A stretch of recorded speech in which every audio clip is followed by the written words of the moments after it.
So how are you doing? I'm all How's right. Yeah, I'm things? good. I'm good, man. Yeah, I am good. The sun is shining. Life is good.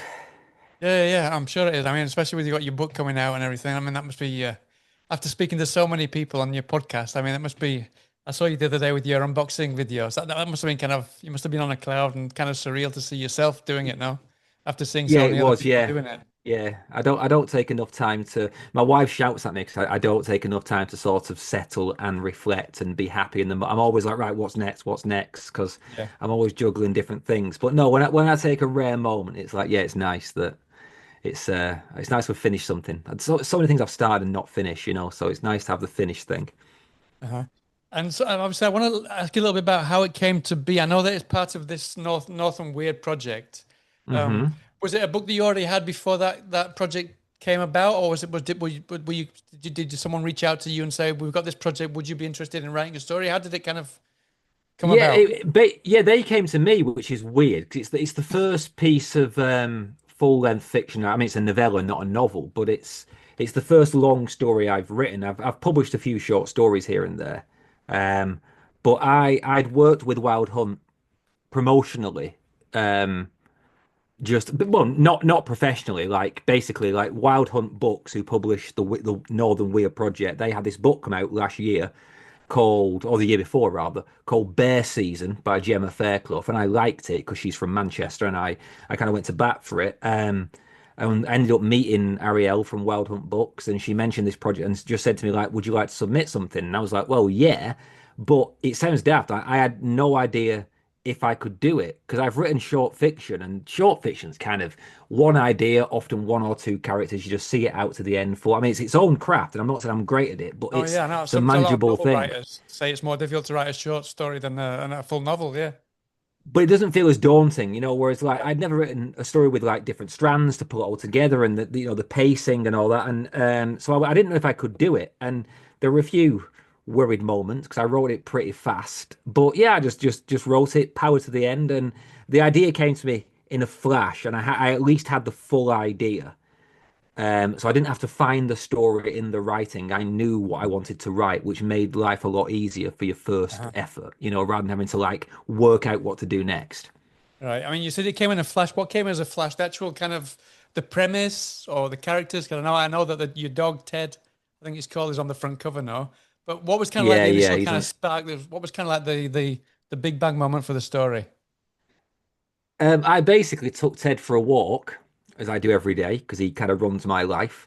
And we went to the local, literally, I mean, well, the book takes place in this place called the Square, this like expanse of wasteland. Well, that's a very real place that is just behind my house. I can see it Right. there.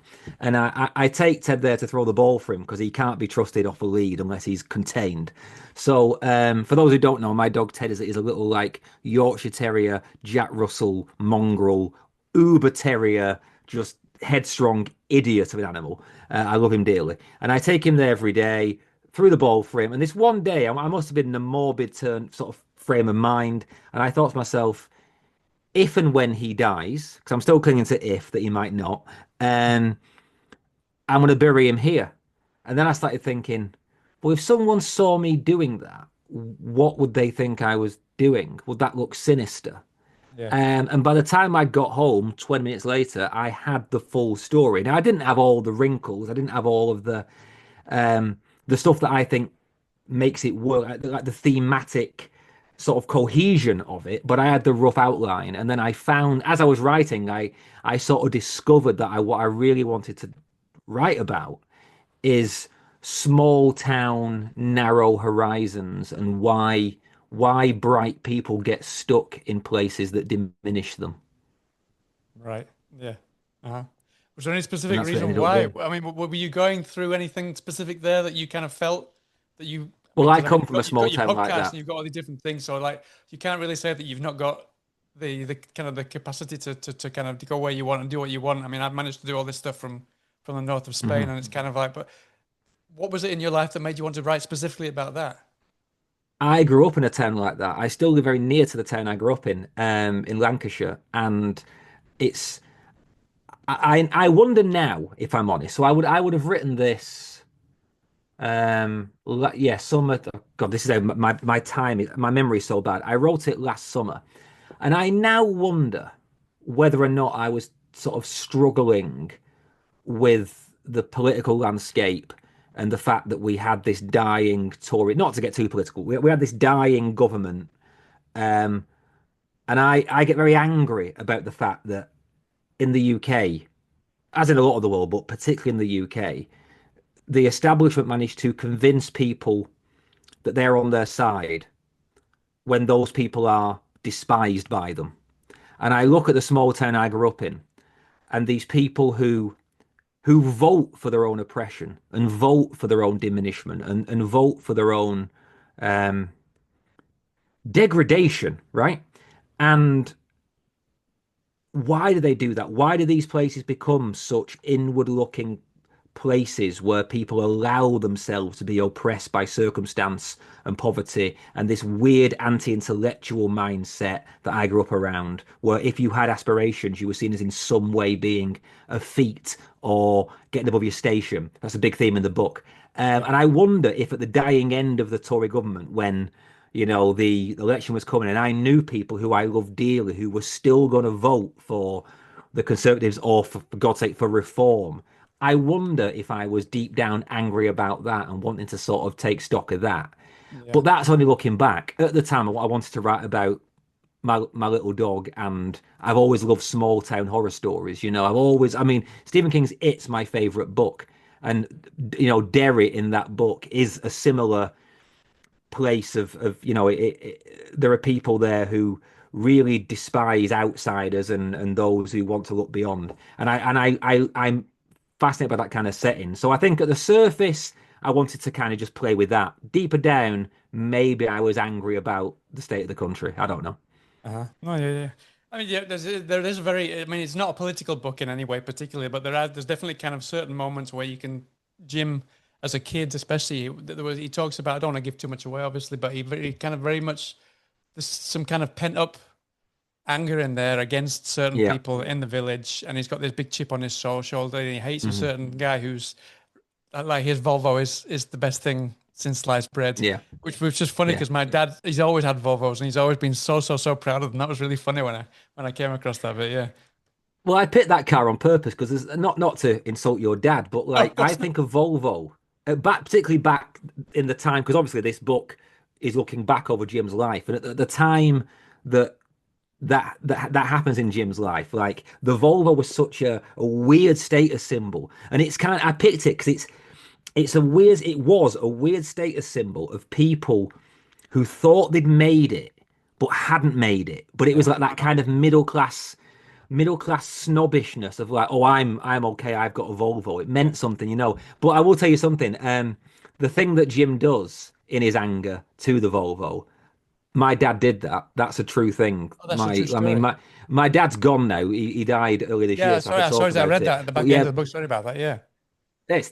thank you. But yeah, my dad, who had his moments, he set about a Volvo with a hammer once in payback for something. Yeah, Uh-huh.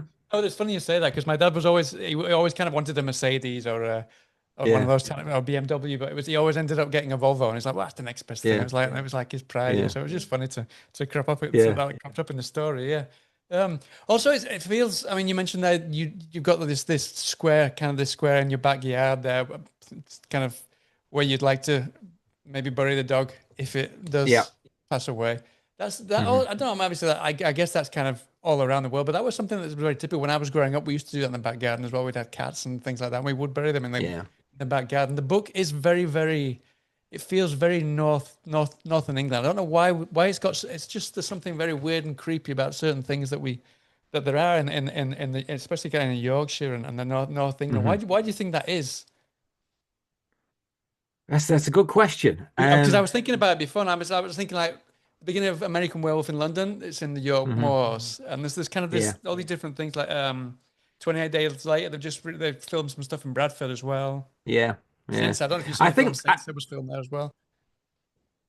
Censor. Oh no, I haven't Sensor. seen it yet. I really want the Connell That was Bailey filmed in Bond Briggs. film. That's a fantastic movie. I love that. Yeah. Yeah, I really want to see that film. No, I think so. I love writing about where I live, and other books in the project and all the way projects are also great. I just read one this morning actually by Catherine Clements called Turbine 34, which is about the West Yorkshire moors. Yeah. Um, and that really also captures that sense of place really well. Um, I think there's something in the architecture. 'Cause it's a lot of old stone. Where I live, you don't get really brick houses. You get stone houses, and there's something eerie about that. They all look haunted, right? Yeah. Um, I think the landscape is also fascinating, way more so than the Lake District or the Cotswolds, because it's a worked landscape. Like, yeah, all right, it looks beautiful. I'm looking out now at the moors, but those moors are not natural. They are scarred to hell with quarrying, with mining. We've now got wind turbines on them. So there's layers of history there that's both very old and quite, modern and post-industrial. And you can there's if you're going to get into like the idea of the Gothic and like haunted landscapes and psychogeography and all of that stuff, there's nowhere better than the north of England, and in Yeah. particular the northwest of England, because the stuff that is beautiful is not in any way bucolic. It's been scarred and worked, and there's man's fingerprints all over it. And I think it's quite easy to evoke that in a sort of haunting way. Like in the book, for example, the quarrying plays, if not a big part in the plot, it's at least a big part of the aesthetic of, let's call it, the evil creature. It takes the guise of like a quarryman. Yeah. And that was on purpose because I wanted to commemorate the industry that's local. Because I do think it is the fingerprints of humanity over millennia, I suppose. And I find that eerie and evocative. Uh-huh. Yeah, no, it was just while you were speaking, it came back. Whitby came back as well. Obviously, Dracula. I mean, dating right back to Dracula Mm, when he landed yeah, at Whitby. That was kind of. I might imagine that even back then, that it kind of had this eerie thing going on there. Yeah. yeah, yeah, yeah. Uh-huh. Was it easy? I mean, obviously, you said you explained kind of why the North's got that kind of eerie, creepy weirdness about it. Was it easy to convert that into words? To convey kind of because I find that really difficult. I mean, I've never written anything a short story or a book, but I just Mm. if I ever kind of imagine myself describing characters, probably not so hard, but I just think that describing places and locations just really hard to fathom. I feel a bit of an imposter when I try and talk about craft because this book just poured out of me. It was a really strange experience. And I thought really hard about the structure because it's quite an ambitious structure for a small, short novella because it kind of bounces between time periods and tries to cover an entire man's life. So it's quite Yeah. a lot to chew off. Because it's bouncing between he's basically telling the story in the present day to someone, and then it's bouncing between this kitchen conversation and the events of his life and I had to kind of lace it in with real events. So like the Moors murders, like the Mara Hindley and Brady murders, kind of play a backdrop to it. So I thought a lot about the structure, and I thought a lot about the voices of the characters. Like there's one character where I replaced the word was with the word where. So rather than saying it was good, he says it It were were good. good, which Yeah. is a very localized idiom to where you and I come from. So I Uh-huh. thought a lot about that. But I can't really say that I thought all that hard about the actual sort of content of the description and like how the stuff you're talking that just sort of poured out of me a little bit. Yeah. No, I mean Um, the because reason the I asked. lands No, I was just going to say the no reason I go ask on. is because it was kind of it shifted between kind of very dark Roald Dahl and then kind of it also reminded me at the same time of like the snowman. You know, they made a cartoon out of the book as well. Okay. That those Yeah. that kind of sensation it gave me. Yeah, very much so. Well, that is interesting because that's really interesting. I'll tell you why. Because in Raymond Briggs the Snowman, the cartoon that is the backdrop to all our childhoods, right? The scene in the Snowman where he flies to the North Pole. This is a weird thing to talk about in terms of horror, the Snowman. But when he's flying to the North Pole with the little boy, and he flies across the north of England, I find that one of the most moving visual things I've ever seen on TV Yeah, because it captures the North like nothing else. And it captures like the sense of coldness, I think, better than anything else. You know, this set, I can't put it into words. It's like it's a sub-articulate thing. It just captures the way I feel about the north of England in the winter. Yeah. Really, really evocatively. So for you to say it made my book made you feel that way is the biggest compliment to me. Uh-huh. No, but it really, really did because I mean, I used to watch that. Obviously, everyone watched it when they were Mm. kids, but I watched it again with my kids when they were small as well, and it hits really hard. Both, like you said, like it reminds me of the North because I've not been there for ages, but also it just Yeah. kind of the just that sensation of being up the north, being up north, and having kind of the Christmas and a lot of the kind of the emotional beats that were in your book reminded me a lot of that book and the Oh, cartoon as well. Yeah, that's really that is one of the biggest compliments I've been given because yeah. that means a lot to me. That film, The Snowman, it's like in the bedrock of my imagination for the very reasons you're saying. So Uh-huh. I'm really happy with that. Cheers. Yeah, because no, I was gonna. I posted that mini review the other day, yesterday, and then I was just kind of Hmm. thinking over it again, and then after thinking about Roald Dahl, I also kind of thought about Bradbury's book as well. Yeah, Yeah. Oh, great. yeah. So yeah, talking a little bit about inspiration. I don't like to talk too much about inspiration because that kind of it takes it kind of it's as if you're kind of copying things. And I don't. It's nothing like that at all. It's nothing like I've ever read. But there was a lot of. I loved John Langan's The Fisherman, which is fantastic, Hmm. and the kind of the way that the Jim kind of he talks about things that when he was a kid. Really, the way that you tell it is just so well told, and it kind of it's told as kind of we're in we kind of we're in the this we're not actually in the shoes of the kid. We actually it's always there. You can always tell that it's a story that's being told. You know what I mean? Rather than kind of Hmm. Yeah. we kind of the perspective kind of point of view of the kid. It's kind of always feels like it's like a grandfather telling us a story, something like that. Was that always kind of your intention to have it feel like that, rather than kind of putting us in two different places? Very much. God, you've really been my like perfect reader for this book because that's exactly what I wanted. Yeah, Um, and that caused a bit of, if not a problem, at least something to think about because I love stories where people are telling stories within the story.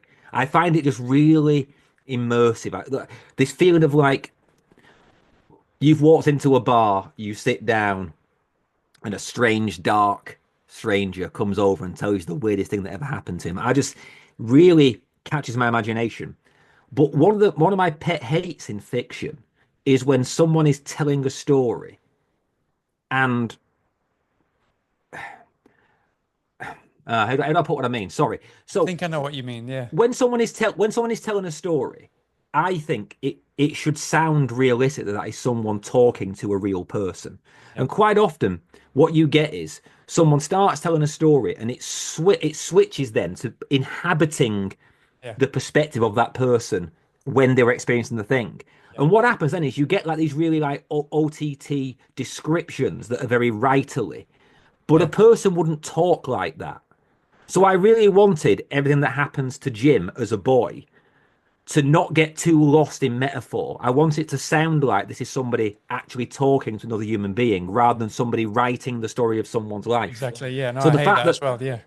so the fact that you felt like you were still with Jim as an old man in Margie's kitchen, that's exactly what I wanted.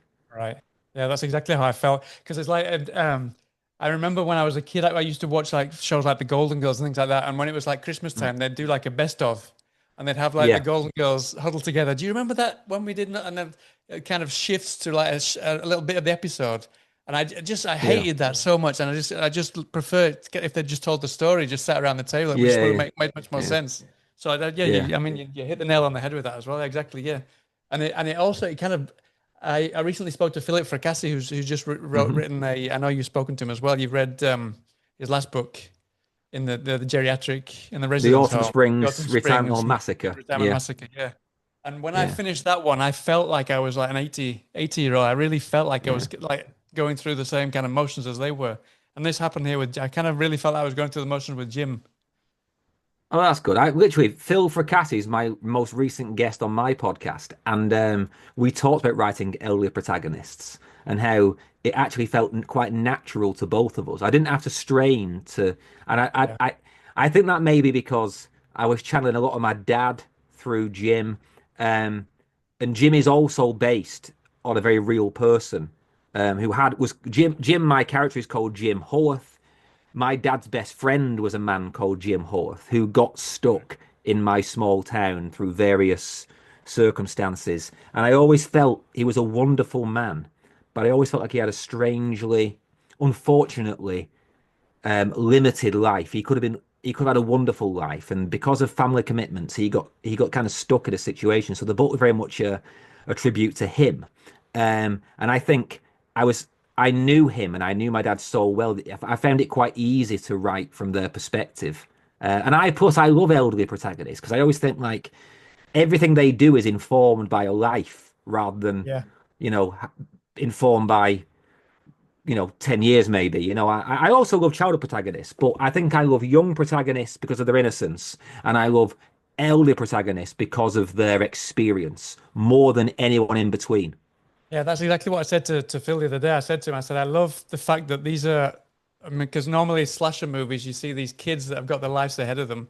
So you kind of, Yeah. they're just fodder. But to kind of have these people who've got so much experience, so much life that they've lived, and so much life still to live because they're Mm. still flirting and dancing and partying around and stuff. And it just felt so much, I don't know, the deaths just hit so much harder, you know? Yeah, I had this conversation with Phil as well. It's weird, isn't it? Because you should be much sadder over the death of a young person Yeah. than the de death of an old person. But like in that book, Retirement Home Massacre, you're like the pathos of an old person dying is so much more than some obnoxious tween who you're just like, oh, Exactly. kill them, that's fine. Yeah, he Exactly. really landed it. Something else that I mean, it's set in this small town, small village. Something that I love Mhm. is the fact that all small villages is like everyone knows everything about everybody, but there's also loads of secrets on the sea, like people maybe Mm. you just said hello to, and you don't really know because like at the beginning of the book, Margie doesn't know this guy or the name of the dog, but she's Yeah. seen them around, and it's kind of but for years. And the same with kind of this monster that's in the story. It's kind of a Mm. secret between certain people, but the whole town kind of don't speak about it. Was that intentional, kind of to highlight, to kind of emphasize typical kind of the how a community kind of is in kind of northern Yeah. villages? Yeah. What one of the few editorial interventions that Wild Hunt made is that I was trying to throughout the story I left this implication that some people in power did know what was going on and they had some agenda for allowing it to happen, but that didn't really go anywhere.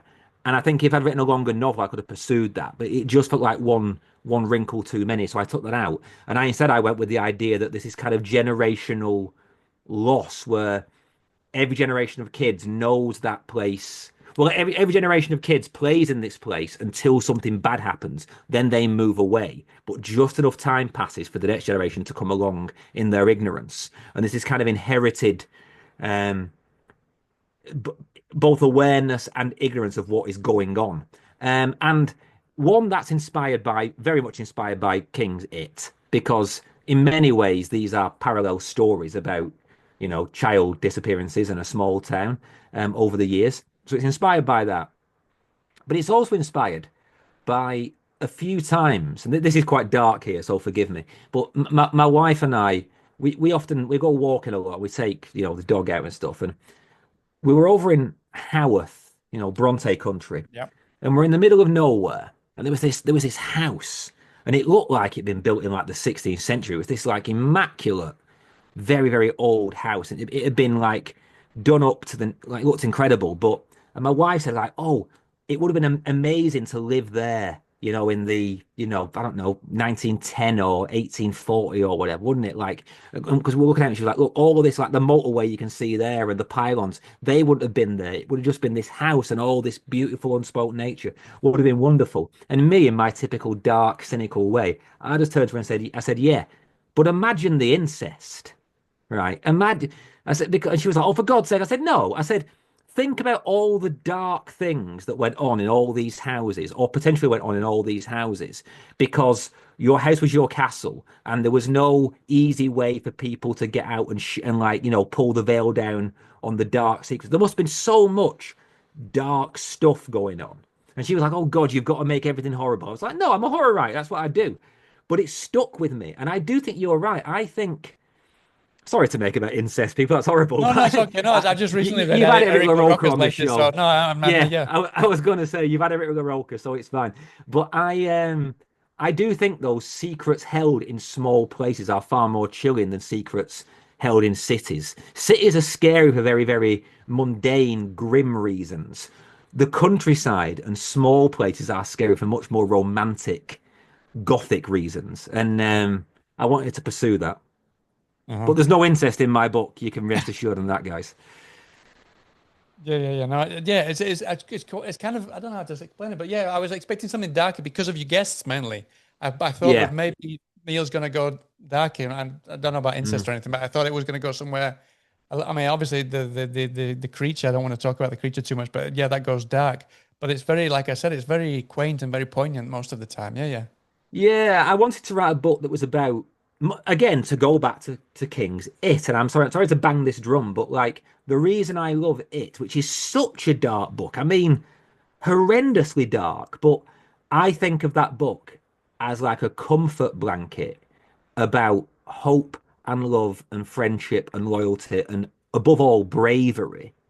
And I Hmm. think it was a wholly positive story in the round. And I wanted to write my miniature version of that because for all my perceived darkness in what I read and stuff, my actual personal taste don't skew that dark. I'm not into extreme horror or gore. Yeah. Now and again, I like a bit of it, but on the whole, I tend to like horror for all the things that it celebrates that stands in opposition to the horror, you know? And I wanted to write a book about that, about love and loyalty and a life well spent. But there are a few, there's a few scary moments in there, but I don't think anyone's going to think it's a book that's particularly grim. I think it's a book that I hope on the whole is quite heartwarming. No, it is. Yeah, like, very much so. I mean, you mentioned that obviously it's a big inspiration, but I couldn't help feeling that Jim is very in a very similar kind of situation to Judd Crandall. Would you Okay, agree? that is a good point. Yeah, yeah. So Pet Cemetery, like the guy who knows, And like, he's kind of stuck in a rut, and he knows that he's got to kind of watch the town. I don't know if yeah. you watched the kind of the was it the kind of the prequel movie that they made about. I can't remember where they showed that. Was it last year or the Oh, year before? the Bloodlines one. Yeah, that's it. Yeah, I think that was it. Yeah. Yeah, I did watch that. I didn't But love it it. just I kind of like the it idea of reminded me a it. bit of that because he was kind of like Jed was young there and he was kind of stuck in the rut and he kind of he felt he had to stay in the village Yeah. and That's interesting though, because when I read Pet Cemetery, and I think I'm alone in this, and I'm not entirely sure that the book supports this opinion, but I always feel a sort of sinister element to Judd. Like he yeah never strikes me as, but I don't think he's a good guy. I think I don't know, there's something creepy about that dude, about what he knows and what he yeah doesn't stop. Um, Whereas I wanted Jim to just be as close to like a genuinely selfless man as I could get yeah uh-huh, without it coming across as too idealistic. yeah. Yeah. Talking of that, I mean, obviously, when we meet Jim, it sounds like he's lost his marbles, kind of these things that Mm, he's talking yeah. about. But you've got I'm getting mixed up with names here. Yeah, you've got Gloria and her husband's passed away, but Oh, he's very Margie. sorry. I'm getting because I've No, got it's three fine. books on the go at the moment. Sorry, Yeah, it's fine. Mate, Margie. I can't remember. I can't remember the name of the character of the book I read this morning. Honestly, don't worry about it. So yeah, sorry. So Margie, and she's lost her husband, and so she's pretty she's pretty cynical. She doesn't kind of she's pretty Mm. skeptical about very skeptical about things. But this Jim comes into her backyard, and her husband is kind of like this voice of reason. Was this voice of reason because you wanted to create another character, or was it specifically maybe to kind of help create a sense of groundedness for the reader to kind of buy in to what Jim was saying in this kind of these tall tales? You've nailed it again. The hardest part of this story is that within the space allotted to me, to make it realistic that Margie could go from her understandable disbelief to belief. It was really hard to judge that. Now, there's a real trend in horror at the minute. A lot of my guests talk about how they they're kind of they're kind of tired of horror where you've got to wear down the protagonist's disbelief. That they want to. I get the point. A lot of readers currently gonna go, look, we know it's a vampire because of the back cover. So can we just have it where the characters Yeah. understand it's a vampire? I don't agree. I like my character to be realistic enough that they would need to be worn down, and reasonably go on a journey from disbelief to belief. And in with such an outlandish tale and with only like 150 small pages to tell it in, it was quite hard to get Margie, who is essentially based on my mother, who is a Right. 40-year veteran of the National Health Service, to That was get my next her, question. I will ask you about that in a yeah, minute. Yeah. well, to get her from disbelief to belief was quite a tall ask. And it was easily the hardest part of the book. So I won't say I introduced her husband, whose name I've forgotten now, Donald. I didn't Don, Don, introduce like, her Don, husband Don, yeah. for that reason. He just jumped into the story without me being aware of it. And I thought, oh, I like this Right. dude. It's a nice dynamic.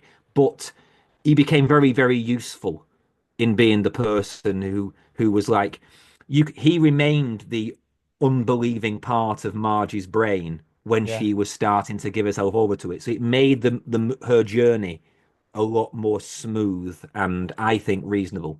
Yeah, it just it tethers you into the story because otherwise, because she's so skeptical, she wouldn't believe it anyway. So it just Mm. kind of helps you kind of get Yeah, pulled into the story along with her. Yeah, it worked really, really yeah, well. Yeah. So talking of which, I was going to say that. I mean, you mentioned very, very specifically at the beginning of the book that Margie, she is 40 years on the front line of psychiatric care. So she's really toughened up.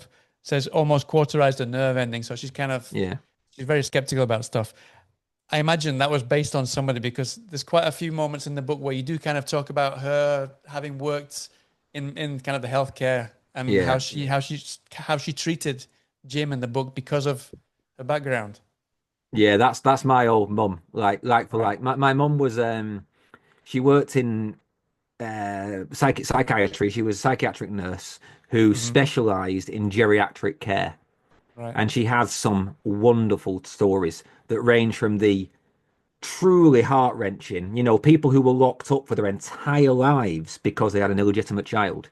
Like she was a psyche nurse from like the late 70s through to like the early probably 2010s, and she started at a time when psychiatric care wasn't that different from like the late Victorian era. Yeah.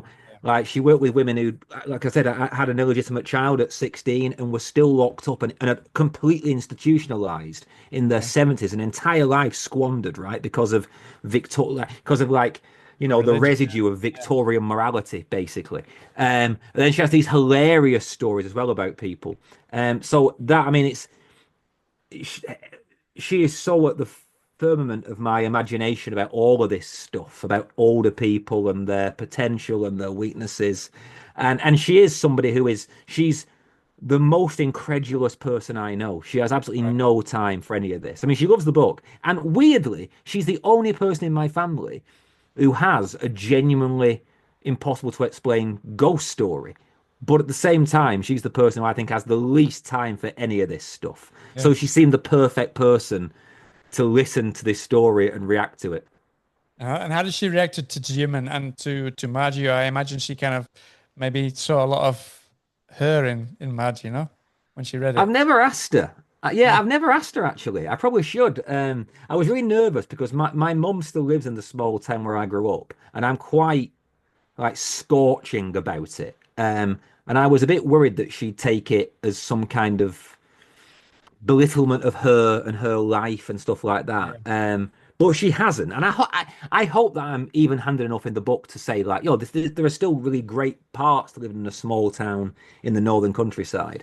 But I was worried about that, and I think I was so concerned about that, but I never asked her about whether she saw herself in the character. But I will when I next speak to her. Uh-huh.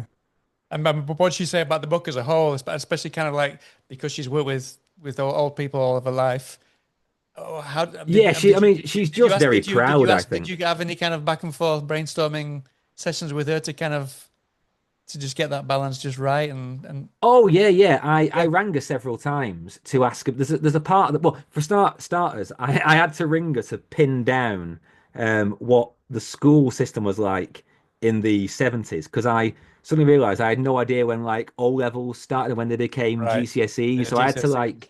I had to like ask about all of that. And then because I wrote the book like mostly between hours of like midnight and 5 a.m.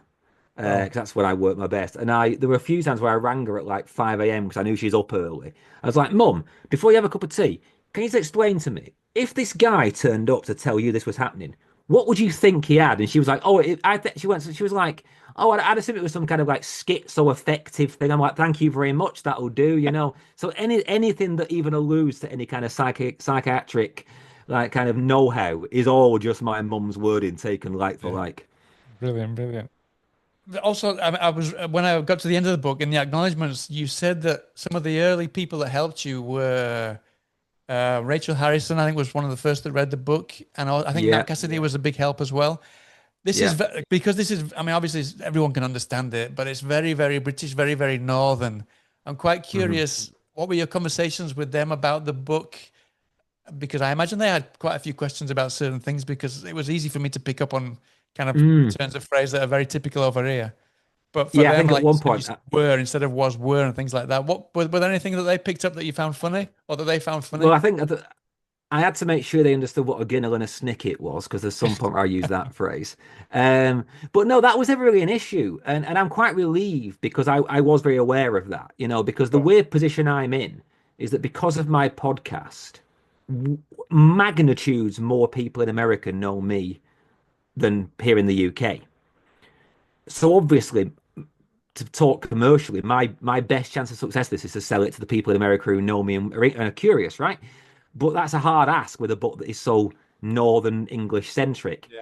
And I didn't want to in any way neutralize any of the Northern details. That would have been inauthentic. So I was really, or I were really happy to find out that wasn't a hurdle for them. I mean, Nat Cassidy is a massive Anglophile.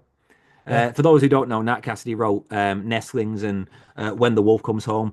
One of the best horror books you'll read in this or any year. Absolutely fantastic. Yeah, I loved it to Yeah, bits. Yeah, yeah. he's a good friend of mine, but that book is just fucking masterpiece. And he's a massive Anglophile, so I knew he'd have no problems. Rachel is kind of like, you know, Jersey girl.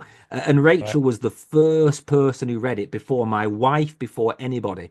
Because for reasons I'll never understand, but have been continually grateful for, Rachel has gone to bat for me from absolute day one. The amount of times she's emailed me to say, like, Neil, you need to stop making the podcast for a short while and just do some writing because we want to see your stuff. So she was the first person I sent it to, and she came back and she was so enthusiastic that it just gave me this like flood of confidence with it that I didn't have because how Yeah. could I have? You know, Oh, but I'd you never written must, man, anything because before. I mean, just those when you're walking and saying, "Horror gang, how you doing?" Just the wordsmithery, just in those videos alone, you can tell that it's in your bones, man. You can tell that Oh the yeah, but you writing's in wouldn't there. believe Honestly, the work that goes into them, honestly. You always nah, see about the that 25th aside, take. The amount of time I yeah, record them and then someone walks past and looks at me and I'm like, oh, sorry, I'm doing it because I cringe because I'm doing this. I'm 42 years old. I don't want to be like an Instagram influencer. You know what I mean? That's not my life.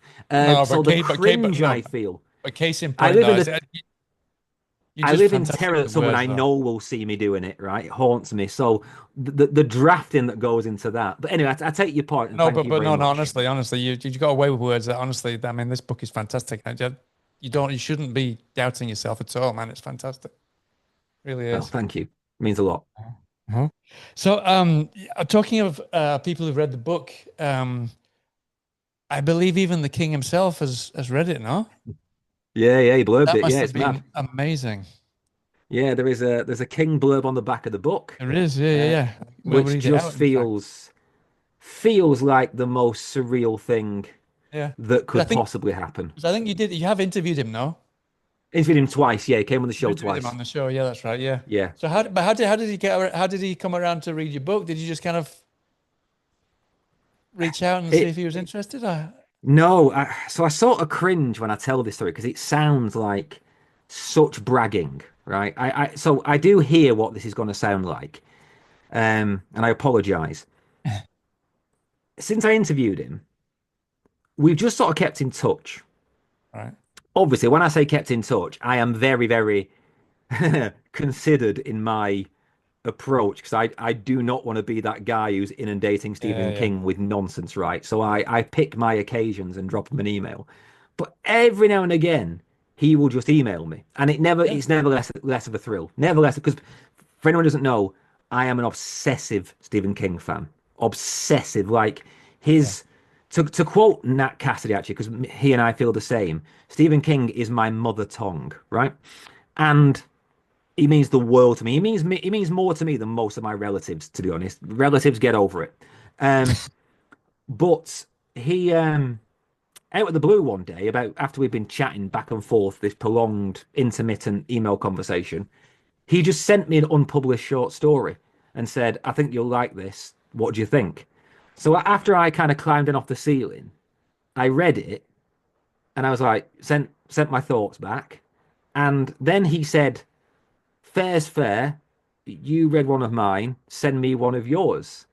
And I was like, okay. And I knew I was going to write this good boy. So I thought, well, I'm not going to waste that on anything else.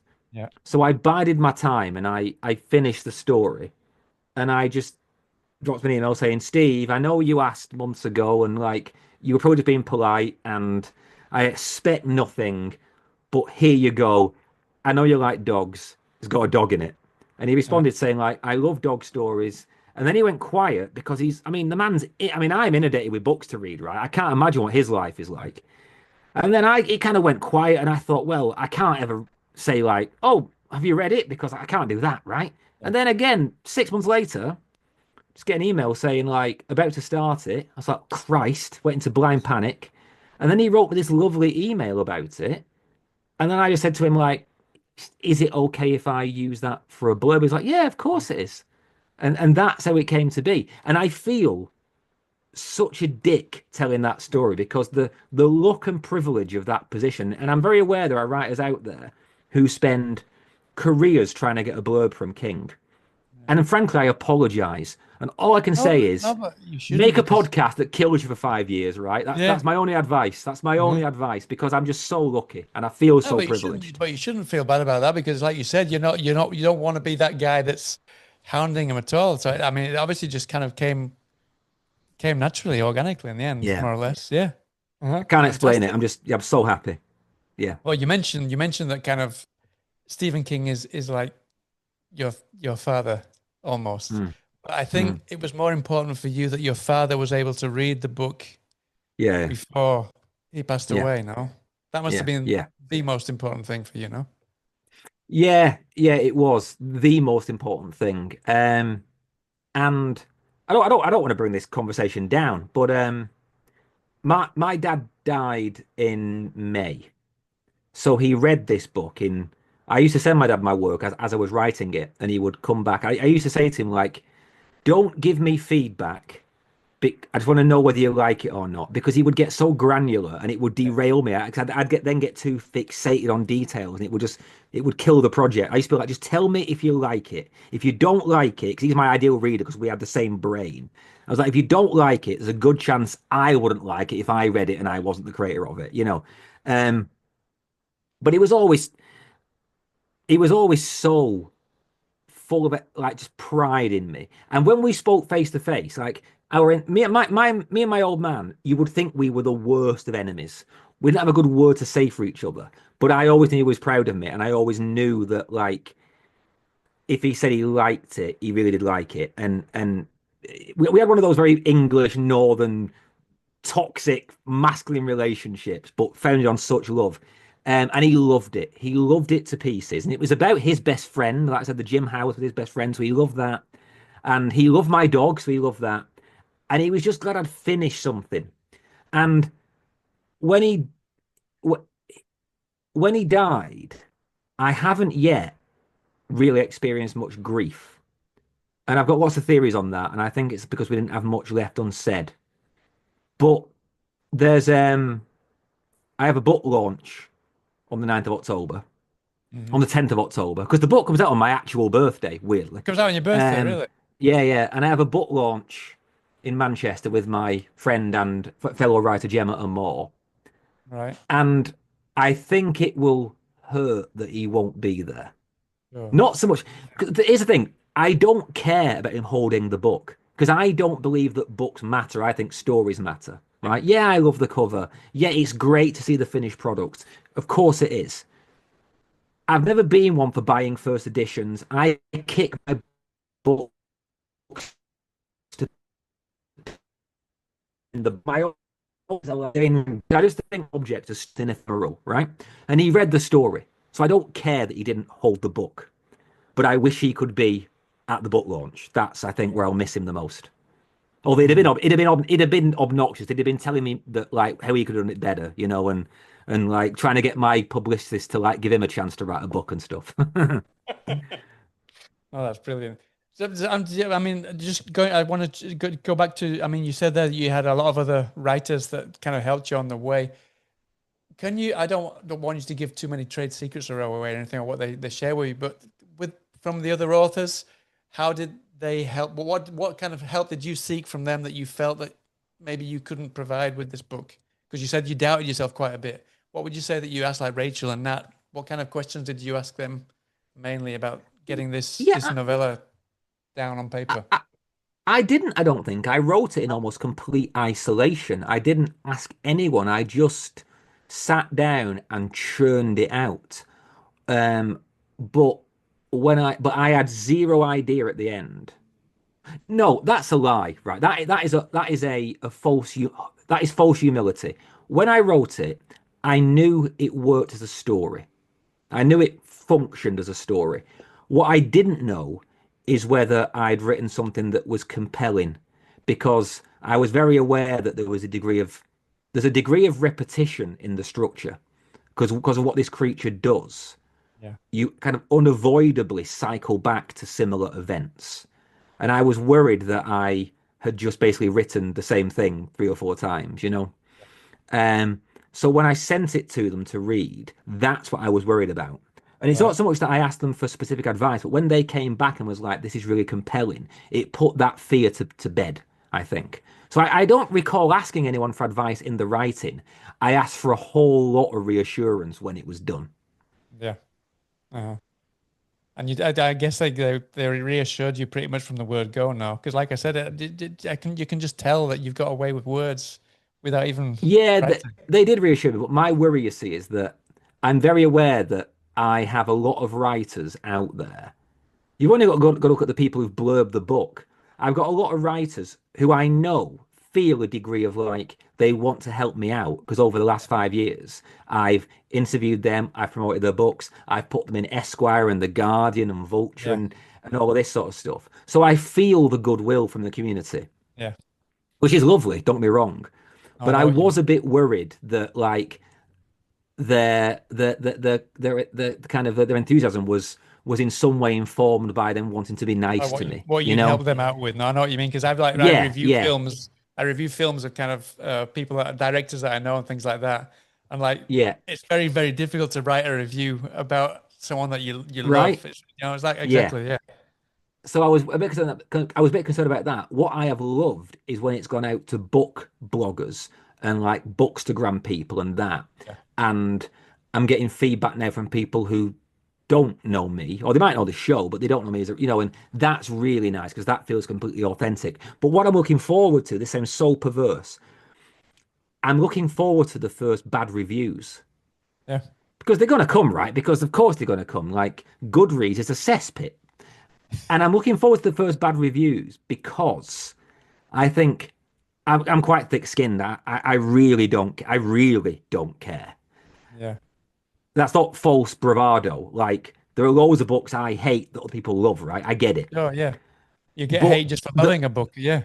yeah, yeah. But I think the bad reviews will ground the good ones, if that makes sense. A bit like the dead husband of Yeah, there you no? go. Yeah. Yeah, There we go. yeah. So I'm looking forward to that. I'm looking forward to like the bad reviews making the good reviews seem a bit more real. Yeah. That's quite funny. I just ordered a copy. I don't usually order anniversary copy. I've just ordered an anniversary copy of The Wasp Factory. And there's Right. reviews. They actually printed on the book Yeah, some yeah. of the best reviews and some of the worst reviews. Yeah. Yeah, Which yeah, was yeah, they it was a did. fantastic I marketing met ploy. Ian Banks years ago, and he told me about that. Yeah, it's like a really novel. Quite a lot of people do it now. They like people own like they take ownership of like bad press. But yeah, back then they Eric LaRocca does it now. He will like really like promote Yeah. the reviews that kind On of go like Instagram this was too posting, yeah. sickening to finish. And yeah, and Ian Banks, who really was the sweetest, most like jocular Scottish gent, wrote this hideous book with like a dead baby and stuff, and like took complete ownership of how appalled the culture was. It's great. Brilliant. Well, listen, just before I let you go, then, you've got this coming out. What's next? I mean, obviously you carry on with your podcast and whatnot, but have you got plans to keep on writing? Maybe write something a bit longer, another I novella absolutely or have, something? yeah. Yeah. Yes, so I've got a new agent. Same agent as Rachel Harrison actually, which is lovely. Okay. I feel like I'm in safe hands, and she's very keen on an idea I've got, and it's in the very early stages. I've knocked out a few chapters, but I'm very excited by the idea. It's gonna be quite different to Good Boy. I'm hoping. I mean, I always find when I write that things completely change shape in the writing, so it's no point me really saying what I intend. Yeah. I'm hoping to write a darker, bleaker story that will hopefully still have some warmth to the character. That's going to be, I will say, a how would I put it? Hopefully, going to be a class war infused home invasion story with a difference. Right. Let's put it that way. I'm hoping to write a story. Tell you what, you know, Eric LaRocca's latest one is about Burn Sparrow, the first one. like You just chop. You're gone a bit choppy now. and it was There you go. It's back have again I? now. Yeah, but Oh, choppy. sorry, right, right. Yeah, Eric LaRocca's written this book, Tender with Our Dead, about how like this atrocity brings out the worst in people. Yeah. Well, thematically, I am hoping to write something that works along quite similar philosophical lines, but all about class and all set in one house on a very bad night for everyone concerned. Uh-huh. So a little bit like Eric LaRocca, funny games, something like that. But with quite an integral difference that I can't really talk about. But yeah, Okay, yeah, perfect. Brilliant. Well, listen, Neil, I'm going to let you go. Thank you so much for your time. Thank you so much for the book. I loved it to bits. I don't need to say that again. You know from what I've just been saying, but it's a fantastic book. It's a great start to what I'm sure is going to be a fantastic career as a writer. And I hope to be able to speak to you about the next book sometime soon. well, thank you. And I will just say one more thing. I've also got a short story coming out I think this November in a book from Sobello Books, which is a small press in America run by some friends of mine. And the book is called Look What You Made Me Do. And Right? it's an anthology of horror stories inspired by Taylor Swift lyrics. And Taylor Swift lyrics. And my story is called Cardigan, and it's easily the darkest thing I've ever written. So if people want to So check that out in November, yeah, they can. definitely got to check it out then. That's fantastic. Yeah. Listen, thank you so much for your time again. I hope to speak to you again Thank sometime you. soon, and I wish you the best of Thank success with you. the release. Thank you. Sorry, I'm talking over you. I want to say thank you so much for like how well you've read the book, and the snowman reference has made my night. Yeah, well, that was the last thing I expected you to make. I mean, for Yeah. a horror book, that's the last thing I expect you Yeah. to hit home. But yeah, no, it just really did give me those vibes. Yeah, so yeah, but yeah, All congratulations! right. It's a fantastic book. I wish you the best of success with it, man. Thanks a lot. I would Have a great appreciate it. launch. All right, All have a right. great birthday All as the best. well. Have a great Cheers, birthday when man. it's your launch. Yeah. All right, take Cheers. care of yourself. Have a good day. Cheers, then, Neil. See you Speak later. soon. Bye bye. Cheers.